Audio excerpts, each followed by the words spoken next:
musicians wanted to genuinely be controversial, why not make a song about redistributing wealth and property? That would be a really controversial song. Obviously, that's not a song that would ever be played on the radio, not a song that would ever be allowed to reach the ears of the mainstream population, because that is not a theme in a song that is allowed to exist in our minds. And we are not allowed to consider the concept of, wait, there is a minuscule amount of people that have hoarded the majority of property and money on our planet, and they are not really sharing it with anyone else. And do they really have the right to hoard all of this money and property? And is this fair? And are we okay with that? Our mind is not even allowed to go there and to think whether that is a good idea or not. And I do believe that, it's a very random example that I'm giving, but you can totally, if you're a good artist, if you are a talented artist, you can definitely make a song about that and make it a hit. I can't get myself into that left-wing conspiracy theory mindset. I don't know why. I am not morally opposed to land redistribution. It could be a very positive thing for Canada. It could be a very positive thing for Greece, the same way it was a positive thing for South Korea and Cambodia. But what I'm opposed to is the left-wing rhetoric about land redistribution. Land redistribution does not create a more equal society. What land redistribution demonstrates to us is the naked, natural fact of how inequality emerges from equal starting conditions again and again and again. Not here to debate whether or not redistribution of land ownership could become a top 10 hit record. It's a great idea. Shout out to Kristen Leo.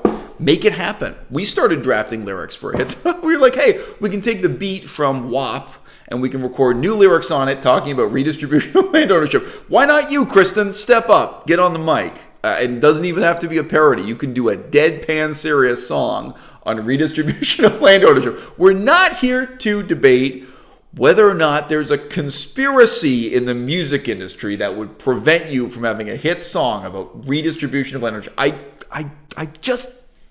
can't get myself into that left-wing conspiracy theory mindset. I don't know why. In fact, I kind of suspect that Grimes might come out with a song on exactly that topic in the next 6 months. I think there are plenty of left-wing artists who've tried. When there were people like Bob Dylan, there have been some examples in the past. There's been some John Lennon songs, at least that radical, but that were hit songs. So it's a weak argument.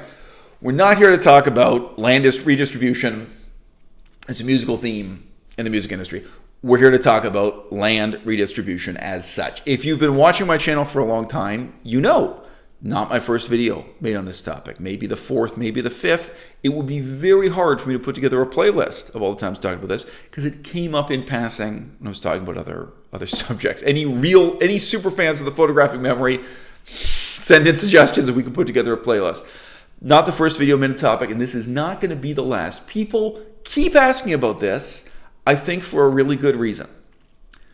Redistribution of land ownership is fundamentally pro-capitalist, and yet it is misapprehended by shallow, self-indulgent, poorly educated people like Kristen Leo as if it were anti-capitalist. And that makes it interesting. Even if it were a terrible idea, that really makes it very interesting and worth talking about. And you know what, as it happens, it's not such a terrible idea. It really is worth talking about, and it's worth learning from empirical examples in the real history of the world. South Korea is as pro-American and pro-capitalist as it gets. Okay, now I got to put it in an edit. Land redistribution was a crucial aspect of the transition from the Japanese occupation period to the pro-American period thereafter when they were liberated from Japan. 100% pro-capitalist in principle and in practice. Cambodia. You ever heard of this small country in Southeast Asia, Cambodia? Land redistribution was not part of communism in Cambodia. Communism is about centralizing the ownership of the means of production. You heard of this, right? Communism took land ownership away from everyone. And in many cases, the poor suffered much more than the rich when the land was taken away. Babe, you got the book? This is a fantastic book I haven't read yet, but I heard a long interview with the author. Recommend this book. I recommend it unread on the basis of the interview, but I bought a copy. That's the tragic, terrible history of what happened when the Communist Party in China took land ownership away from everyone.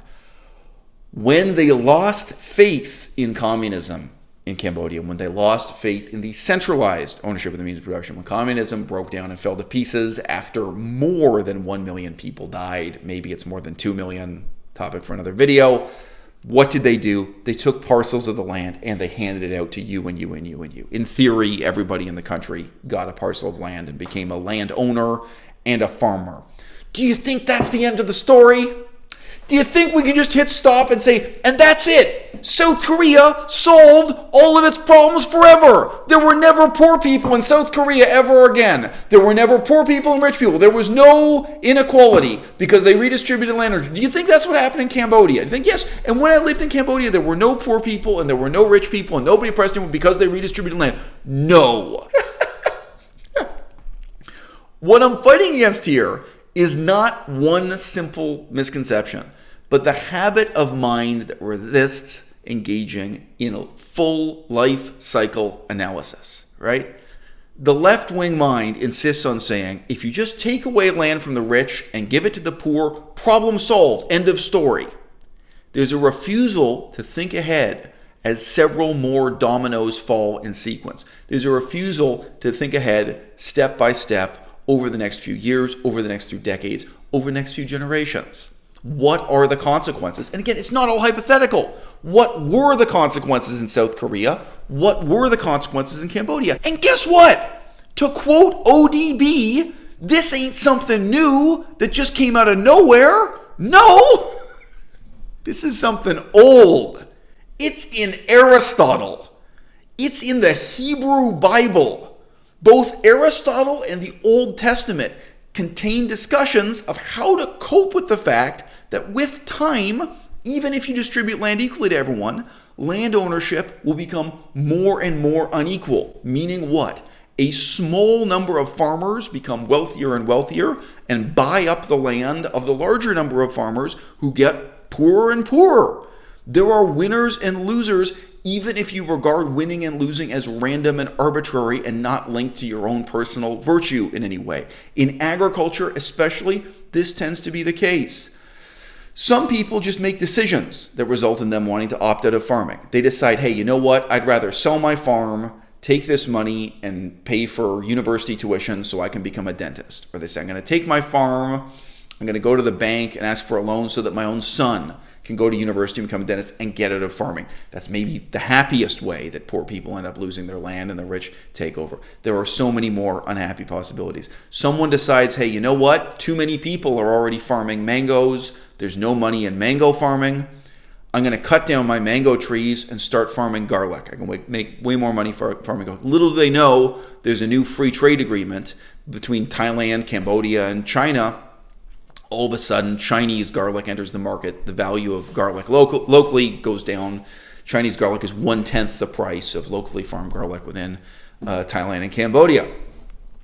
Something totally out of your control, something you didn't foresee coming. And of course, with agriculture, ultimately, it is man against the sun, man against the seasons, man against the rain clouds and the weather. Some people are lucky and some people are unlucky, even without getting into the fact that, yes, some people become alcoholics, some people become gamblers, some people are stupid or just don't have the knack for farming that other people have. So there are winners and losers. If you start with a map divided into cute little squares of equal sized plots of land and you give everyone an equal piece of land, within just a few years, within just 5 years, just think as the dominoes fall. A few people make bad bets, a few people make bad decisions, a few farmers go broke, and then other farmers buy their land. There you go. The successful farmer in 1 year can double the size of his land. Within 5 years, may have 10 times, 20 times as much land as the other farmers.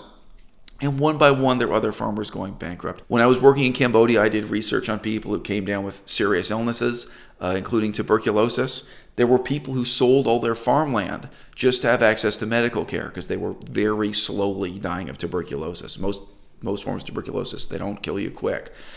So you have, one family that came down with tuberculosis, they end up bankrupt and landless. And there's another family, let's say they weren't any better at farming, just the luck of the draw, they didn't get TB, and they end up doubling the amount of land they have. And in the real world, if we were to redistribute land ownership here in Canada right now, there are huge corporations like Cargill that can come along and say, hey, this is a cute little plot of land you got here. What's your plan? You're going to build a log cabin? You're going to build a hut? You're going to spend 10, 20 years of your life trying to get some pear trees to grow fruit and maybe earn back the cost of the investment in building the log cabin? Maybe. If you sell your land to us, we're this huge heartless corporation, we can do mass monocrop agriculture. We can use the land more efficiently, more profitably. You can move to Vancouver, move into a condominium, maybe put yourself through school and become a dentist. You can have very rapidly, if you redistribute land ownership in a mature economy like Canada, a huge percentage of the people you give land to will give that land away. They will sell it to a corporation that can do mass monocrop agriculture, that has the technology and the organization to do large-scale, dehumanizing, not at all quaint, commercially competitive agriculture.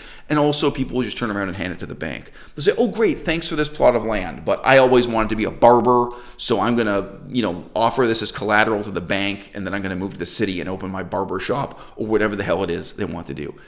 These are fundamental reasons why pretty much all governments in the Western world look at redistributing income, redistributing money, redistributing access to opportunities like scholarships to go to university for free, instead of redistributing land ownership, because incredibly few people have the chutzpah, frankly, to go out and work their fingers to the bone trying to make a plot of land even feed themselves, let alone profitable and effective in feeding the whole society. How many of you in the audience really want to go back to school? And many of you might want to go back to school to study Aristotle, now that I've told you this fascinating thing about him, but you probably don't want to go back to Texas A&M. You probably don't want to study the hard science of agriculture and put yourself through the paces of learning how to take dirt and rock and turn it into a profitable farm. It's not easy. I say again, I am not morally opposed to land redistribution. It could be a very positive thing for Canada. It could be a very positive thing for Greece, the same way it was a positive thing for South Korea and Cambodia. But what I'm opposed to is the left-wing rhetoric about land redistribution. Land redistribution does not create a more equal society. What land redistribution demonstrates to us is the naked, natural fact of how inequality emerges from equal starting conditions again and again and again. That's why even Aristotle and even the Old Testament talked about land redistribution as something you'd have to do every 50 years or every 10 years or every 5 years if you really wanted to have an equal society. But what kind of equal society do you really want to have? Even Aristotle was more sophisticated than these left-wingers. Do you really want equality of land ownership, living in a republic where everyone grows their own lentils? Or do you want to have equality in political power? Is that what matters? The equality of political rights, the equality of educational opportunity. That wasn't too sophisticated for Aristotle to get his head around 2,000 years ago. Here we are in the year 2020, in some ways still catching up with Aristotle. Dun, dun, dun, dun.